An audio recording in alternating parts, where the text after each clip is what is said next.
Sesaat setelah itu, Mbah Benu hening dan menundukkan kepala seperti sedang berkomunikasi secara batin. Allah mengatakan, turuti saja orang-orang yang datang itu, ucap Mbah Benu mengungkapkan hasil komunikasinya kepada para pengurus PWNU DIY. Semua sudah tahu, kadzab, bohong semuanya. Jangan dengar yang gini-gini, nggak ada manfaatnya. Kemarin disebarkan di YouTube. Jadi, sejak itu dia selalu melakukan kontak dengan Allah setiap ada tamu yang akan meminta nasihat. Itu yang disebut sebagai kreativitas yang tidak dibenarkan. Atau dalam bahasa agama disebut dengan bid'ah. Yang dimunculkan hanya kehendak semata. Yang dimunculkan karena keinginan semata di luar pakem yang sudah ditetapkan. Bila ini tidak diatasi, maka setiap orang bisa berkreasi. Dan mengatakan, ini versi saya, ini versi Anda, ini versi dia. Saya mendapatkan konektivitas dengan Tuhan, saya sudah telepon Allah. Nanti besok-besok ada yang mengatakan, saya sudah WA dengan Allah. Saya tidak ada perhitungan, saya telepon langsung kepada Allah Ta'ala. Ya Allah, ini sudah 29. Satu salahnya kata Allah Ta'ala ngendika tanggal 5 semua. Kuwi kaya ngono. Lah makanya disalahke wong ora apa-apa urusan enson Gusti Allah. Ulama su, dan ini Nabi SAW sebutkan, akan datang nanti satu zaman di mana umatku dipimpin oleh ulama su, ulama yang buruk. Kok ada ulama buruk, apa maksudnya? Kata Nabi SAW adalah ulama yang memanggil umat ini pada kesesatan.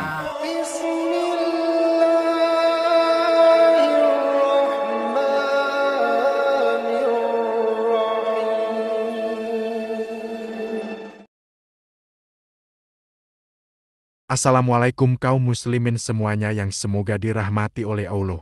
Di sini Ana akan bacakan kronologi bagaimana Mbah Benu bisa telepon Allah untuk yang kedua kalinya dan akan Ana tanggapi juga nantinya. Seringnya istilah telepon Allah yang diucapkan Mbah Benu diungkapkan Ketua Lembaga Batsul Masail LBL KWNU di Yogyakarta, KH Anis Masduki. Saat ia bersama beberapa pengurus PWNU DIY bertabayun ke kediaman Mbah Benu di Desa Giriharjo, Kecamatan Panggang, Kabupaten Gunung Kidul, DIY pada Ahad. Salah satu yang ditabayunan oleh PWNU DIY kepada Mbah Benu adalah soal penetapan 1 Syawal ke 1445. Mengaku tidak memakai perhitungan apapun dan hanya berkomunikasi langsung dengan Allah. Mbah Benu dan jamaahnya di Masjid Aulia mengadakan Salat Idul Fitri pada 5 April tahun 2024. Selisih 5 hari dari prediksi Lebaran yang akan jatuh pada 10 April tahun 2024. Kiai Anis Masduki dan rombongan PWNU DIY sangat menghormati keyakinan Mbah Benu. Namun, kata Kiai Anis, keyakinan Mbah Benu dalam penentuan Idul Fitri diharapkan PWNU DIY agar untuk dirinya sendiri tidak mengajak masyarakat. Merespons harapan dari PWNU DIY tersebut, Mbah Benu mengaku ingin menelepon Allah terlebih dahulu. Sebentar, saya telepon Gusti Allah dulu, ungkap Kiai Anis menirukan perkataan Mbah Benu. Sesaat setelah itu, Mbah Benu hening dan menundukkan kepala seperti sedang berkomunikasi secara batin. Allah mengatakan, turuti saja orang-orang yang datang itu, ucap Mbah Benu mengungkapkan hasil komunikasinya kepada para pengurus PWNU DIY. Nah kaum muslimin semuanya kalian bisa baca sendiri ya. Jadi Mbah Benu ini sudah dikritik banyak ulama tapi belum tobat malah makin halu. Pertama dia berbohong atas nama Allah. Pertanyaannya kalau cuma metafora, kenapa nama Allah harus dibawa-bawa? Karena kalau menurutku itu hanya pemikiran pribadi dari kepala Mbah Benu atau bisikan dari setan. Dan di artikel yang lain disebutkan bahwa Mbah Benu ini tetap pada pendiriannya yang sesat. Silahkan disimak. Dari pertemuan ini, Fajar melihat Mbah Benu adalah sosok terbuka dan mudah diajak berkomunikasi. Tak sulit baginya untuk menerima masukan. Akan tetapi, kata dia, keyakinan kontak dengan Allah itu belum bisa hilang 100% dan perlu sering dimitigasi supaya bisa kembali ke syariat secara utuh.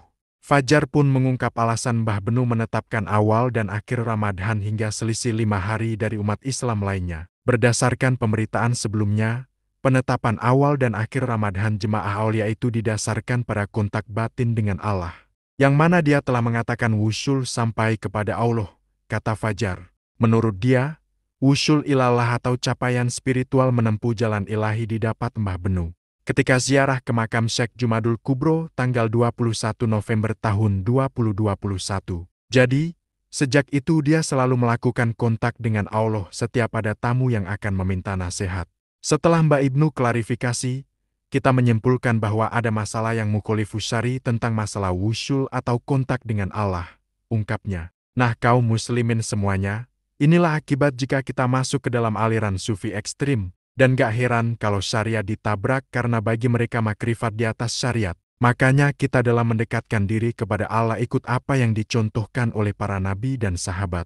Agar kita tidak termasuk orang-orang yang tersesat dan halu. Nabi Muhammad Shallallahu Alaihi Wasallam bersabda, "Aku telah tinggalkan kepada kamu dua perkara. Kamu tidak akan sesat selama berpegang kepada keduanya, yaitu kitab Allah dan sunnah Rasul-Nya. Yang terakhir, semoga kita istiqomah di jalan sunnah. Wassalamualaikum warahmatullahi wabarakatuh."